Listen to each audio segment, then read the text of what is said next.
see the slides now? Yes, we can. Okay, great.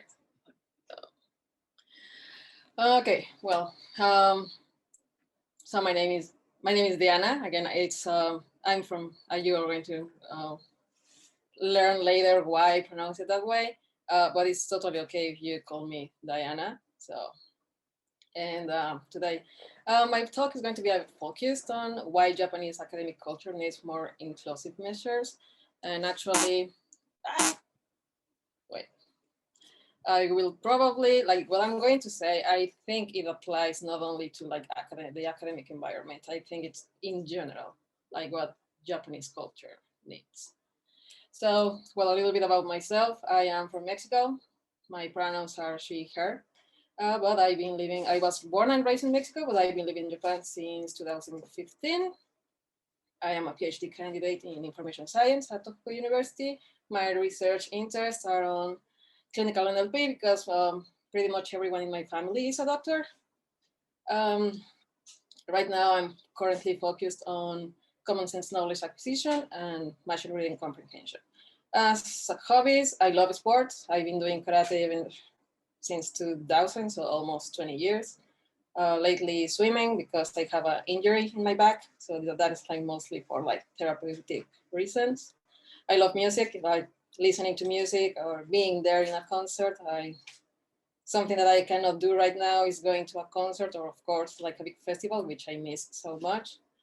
And I love reading, especially about mythology and history in general. So, okay, so about my background. Am I out? I will say yes. When did I come out? I will say that ever since I was born. I ever since since I have a memory, and the latest the earliest memory that I have is when I was 3 years old. I remember like seeing a boy and seeing a girl, and I feel attracted to both of them. Of course, for me at that age, I have no knowledge between what is good and what is right or what. I was happy with who I am. Of course, I didn't see any problem. I never seen any problem with who I am. I like it. But unfortunately, uh, society doesn't feel the same way that I feel. So both um, Mexican society and Japanese society, I think something that they have in common is that the way they react to it is like, okay, we don't like it. Even like for people like me that I don't have any problem with who I am, people don't want to hear about it. So I use like this analogy that they push you in a closet, but it's because they don't want to, like talk about anything that is related to queer or LGBTQ or anything. So yeah, that's something that I've experienced both in Mexico and here in Japan.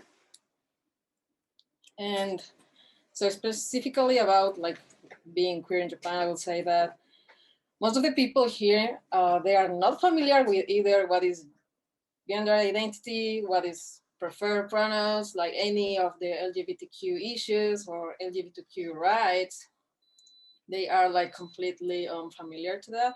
And unfortunately, the people that they don't know about it and they want to know about it, they will not ask, because then if you get involved, probably they feel that they will be considered, as part of the community, and that's considered something kind of bad, or they're going to be judged in the same way that someone from the queer community is going to be judged. So even if they are trying to be empathetic, they can't, or there's like this big limitation.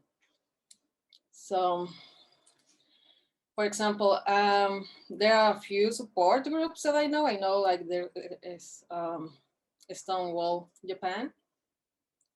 I am not so familiar with the local like small groups. I like some ones I like just out of curiosity, I was like Googling. So in Japanese, sexual minority is like sekumai. So in the city that I live, I know that there are like a couple of like people that are like, but really small groups, the way that I see it, that are like trying to offer like support or at least a place where people can gather. Other than that, some of the latest ones is the Pride House Tokyo. This started last year as a result of Japan hosting the next Olympic Games. So they've been in charge of like promoting like diversity and inclusion in Japan, but it's something that really, again, in the news, I guess it's hard to like listen about it. They're like Japanese people, I guess the government was like trying to make an effort, like knowing like, oh, we are going to be the host and we are going to, like a lot of foreigners are going to come to our country. But well, what happened with the Olympics is it didn't happen this year, it's going to, or it's planned to happen next year. As for the university, I don't know any support group. Again, like focusing on my university, and I haven't heard like any support groups on any other universities in Japan. So I don't want to say they don't exist. As far as I know, they don't. At least I'm sure that in Tohoku University, there's like no such a thing. So well, a little bit more like a summary of what I'm going to be talking about today. So overall, I would like to explain what is the overall reaction of Japanese people to whatever that they don't know. What is the Japanese perception of gender and the gender role perception, and diversity and inclusion in Japan. Of course, everything is based on my own experience. So starting with the first point, so Japanese people, when they face something that it is unknown to them, they reject it. They are afraid. So that is a natural reaction with anything. Again, not only about when it comes about like to anything that is like queer related, like anything. Even again, I am, by the way, as you can see, the third Latin American in here.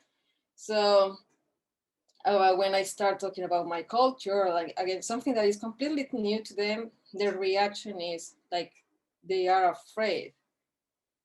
And that like they push you away. Some of them are like curious and probably they will ask questions and they will like try to get involved. But in general, their reaction is fear. And since they are afraid, they reject it. And unfortunately, they generalize a lot. So something, again, not only related to anything that has to do with the queer community. For example, as a foreigner, if a Mexican student does something bad, therefore Japanese people will translate that, oh, all Mexicans are bad, or even like broader, like all foreigners don't know how to behave. So that's how they usually react. As their gender role perception here in Japan is like, I don't know how to define it. For me, honestly, it's something really childish in the sense that, like, it's like there's a man and a woman. Men like women, women like men.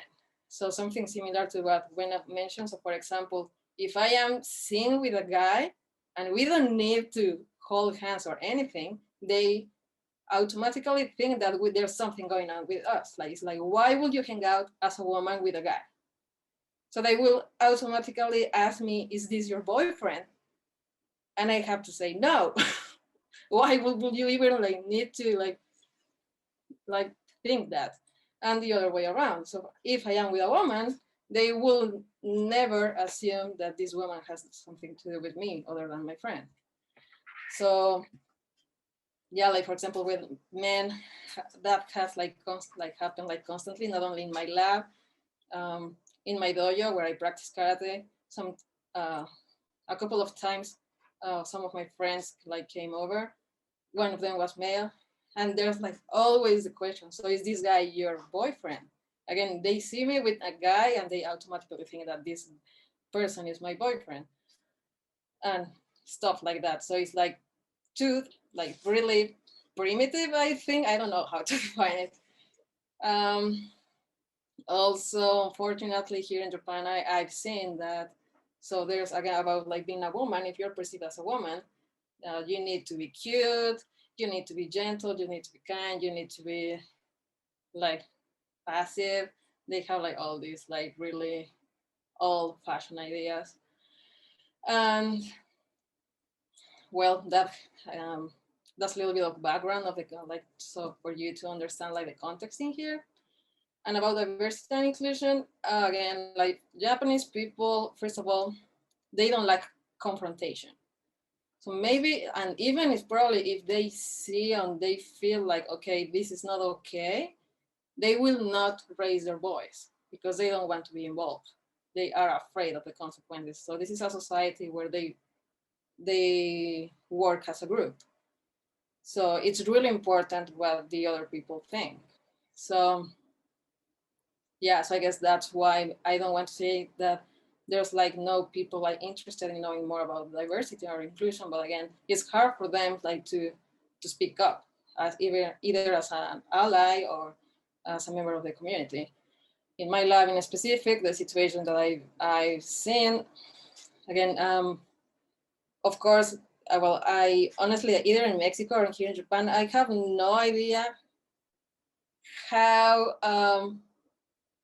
diverse and inclusive setting looks like. So I will assume that yeah, the professor, the PI, your boss will, like talk to people about pronouns or identity, like not addressing someone in specific, like just like, like touching the topic and letting people know that it is okay. My professor has never talked about anything like that. Um, I talk to a couple of, again, I will not introduce myself and not like just like say, oh yes, I have a girlfriend. I will just not deny it. So for example, a couple of people in my lab, because of the interaction that we were having, it came up that I had a girlfriend or that I like women. They were okay with it, or at least they showed that they were okay with it. But at the same time, again, it's something like they don't want to like continue. It's like, oh, okay, I know that you like women, and okay, that's it. Let's pretend that didn't happen. Let's ignore that part about yourself because I like who you are. This is not okay, but I can handle it. So kind of that. Um, in meetings, sometimes one of the first things that happened when I joined my lab, there was like this like welcome party. It was only with the female members of my lab because there are like not so many females in my lab. And Japanese people, the this is something that I found really weird because at least in Mexico, we will never ask it like, okay, we will ask about your name, we will ask about what do you do. But Japanese people, like the third question is always, do you have a boyfriend or girlfriend? So they jump immediately to that. So for me, that was like something like, okay, you are someone like not even like some of my friends don't even know that information, and you're like just asking me that. At that time, I did have a girlfriend, and again, I have no problem with saying I have a girlfriend, but I knew my context. I was like, okay, I am in a country. I am the foreigner to begin with, so I am already an outsider. So if I answer this question honestly, this will put me in a really awkward position, and that's how I felt. And I was like just joining the lab. So honestly, I didn't want to risk that. So I ended up saying yes, I have a boyfriend. So I want to say yes, I have a relationship with someone. I had to say that I had a boyfriend again, but not because I was ashamed of it. It's because I knew that if I told the truth, I would probably be like shut down. So someone in my lab, um, I don't know, for example, again, like not only about like queer related, another example was just to show like how they react to things that they are not familiar with. We were another taboo topic here in Japan is tattoos. And just like as a little experiment, uh, I show one of the persons that I feel like closer with. Um, I show her a picture of a tattoo, like on Instagram, and I asked her like, "What do you think about this?" I just wanted to comment like, "Oh, that looks nice," or I don't know. Her first reaction was like, like she was like a little bit like freaked out, and then when I said, "I am thinking about getting a tattoo," she was like even like more like freaked out. And then I asked her like, "Why like are you reacting this way? Like, do you think this is?" And then she said, I mean, translated, she kind of say like, because this is like, tattoos are for bad people. So I was like, okay, so what? I know that she likes me. So I was like, so I mean, I at that time, it's not that I wanted to get a tattoo, but I felt like, okay, so what if I get a tattoo? And then she looked like kind of confused, like, okay, I like her. As long as she doesn't have a tattoo. Tattoos are for bad people. If she gets a tattoo, therefore there she becomes bad or something like that. But you can see like she was like struggling. Like, I like her, but I don't like this, and if like the combination of that. And then she adds so like someone like next to her, like she was like trying to look for support or probably just trying to look for an answer, and the other guy like next to her also didn't know what to say. Hey, So sorry this to is how interrupt you, Diana. Sorry to interrupt you, Diana. I think we are running short of time. Can okay. we reserve some time for questions? But I'll let you finish. So yeah, in general, I will say that, okay, so I was like telling all of this experience because I think, like from my perspective, that the main problem in Japan is that they're like too afraid of what they are not familiar with. So it's really hard to like do something because, since it's not only that they don't accept it, it's something new, and it is okay not to be familiar with something, but they are like really like too afraid of learning about something that they haven't learned before. So it's like, it is stuff like, there's like no way moving forward. Again, not only in academia, I think like this happens in while you're at work, probably if like within your family it's the same thing. So as a society, I think like the main problem with Japan, with several issues, again, not only with what has to do with the queer community, is that they're like just too afraid. Thank you for sharing your experiences, Diana.